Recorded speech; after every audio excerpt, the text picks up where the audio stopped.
All right, so in this video, we're going to talk about and introduce the idea of an identity. And you can see the definition on the screen. As an identity is that it's an equation. It's an equation that is true for every value. And I'll go a little further as to say it's true for every value in the domains. We know that certain trig functions have different domains, and so moving forward, we need to take those into consideration also. Now, you've dealt with identities before, even in algebra, when you've had an equation that you were told to solve. If all of the variables went away and you were left with a true statement, that was, in fact, an identity. So you might have heard that word thrown around before. Now, the identities that we're going to start with, some of them we've already discussed. These are the identities from the definition, and by definition, that's the x and the y and the r that we talked about earlier on. And from those, we talked about sine of x equaling 1 over cosecant of x, which we also thought of cosecant as 1 over sine, so the reciprocal. Cosine we had as 1 over secant of x, and then secant of x would have been 1 over cosine. Finally, tangent of x was 1 over cotan, and therefore cotangent of x was going to be 1 over tangent of x. Now there were two others that we discussed kind of as results of these. These are pretty important ones. One of them was that tangent can be written in terms of sine and cosine as sine of x over cosine of x, and similarly cotangent of x can be written as cosine over sine. So those blue identities that I have on the screen are pretty important ones as well. And you can always go back to your notes from chapter 1 to confirm all of these. So now moving on to the Pythagorean identities, we'll go ahead and start the discussion for those with the fundamental identity, which was the cosine squared x plus sine squared x equals 1. And remember, that came again from the unit circle where x was cosine and y was sine. We just substituted those back in. So there's the fundamental identity. To come up with the next Pythagorean identity, I'm actually going to come up here and I'm going to divide everything in this equation by cosine squared. So again, it's an equation, so as long as I do it to everything, it's okay. And when I do this now, the cosine squared over cosine squared gives us 1. And then the sine squared over cosine squared. So you have essentially two different sine over cosines. So that would then lead us to believe that this is tangent squared of x. And then 1 over cosine squared would be secant squared.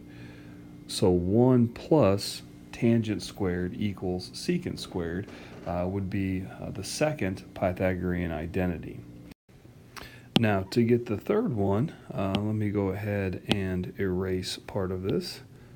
I'm going to erase all of this. And I'll go ahead now, instead of dividing by cosine squared, I'm actually going to divide by sine squared. So everything gets divided by sine squared of x. And when we do that, similar to the last one, here we have cosine over sine, but there's two of them since it's squared. So that would then give us the cotangent squared plus 1 equals cosecant squared. So the third Pythagorean identity would be the cotangent squared plus 1 equals cosecant squared.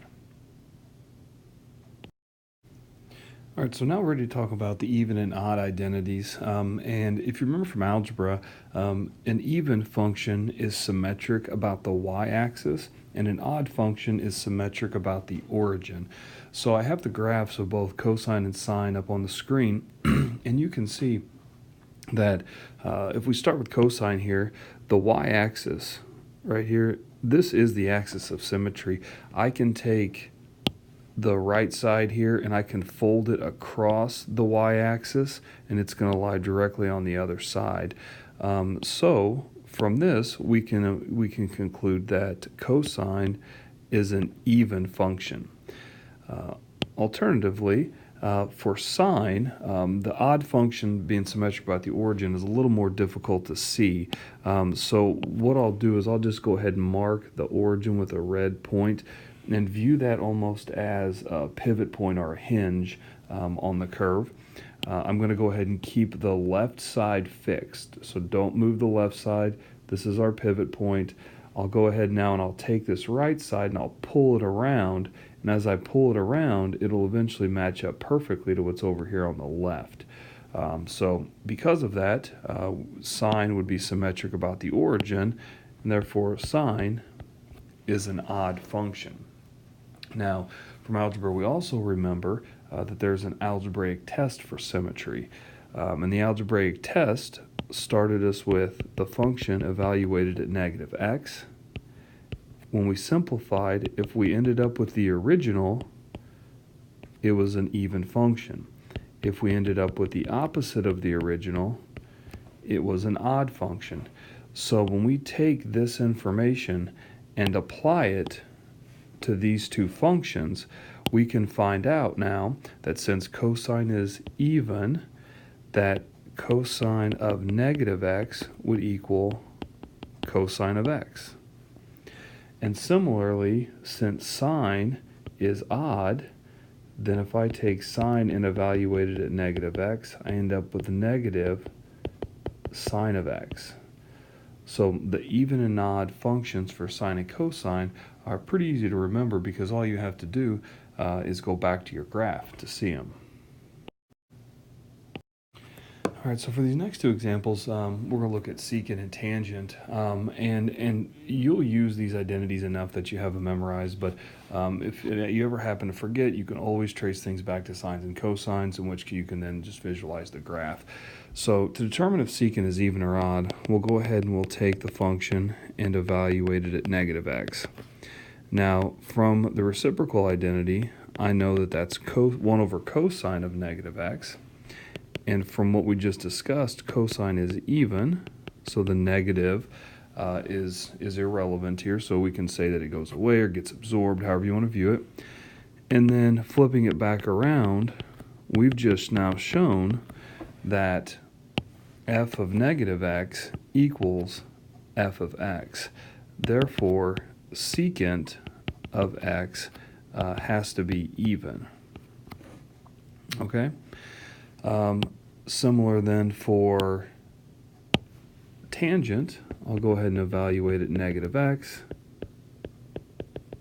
And in terms of sines and cosines, that's going to be sine of negative x over cosine of negative x. Sine is odd, so the negative will need to come out in front. Cosine is even, so just like before, we can write it without the negative. And then the sine over cosine here, that's going to give us tangent, but we still have the negative in front. So we'll have a negative tangent of x, which is negative f of x. From there, we can see that tangent of x would be odd in this case. So to summarize the even and odd identities, the only two that are even would be cosine. So if I take cosine of negative x, that's just going to be cosine of x. And then secant, which is the other one we just talked about. So secant of negative x equals secant of x. Everything else is odd. Now, we haven't proven all of the other ones, but you could certainly do that similar to how we did the last few examples. So I'll just write them up here. Sine of negative x is negative sine of x. Cosecant of negative x is negative cosecant of x. Tangent, the one we just did a moment ago. And then cotangent would be very, very similar. So those are the even and odd identities that you'll use from time to time.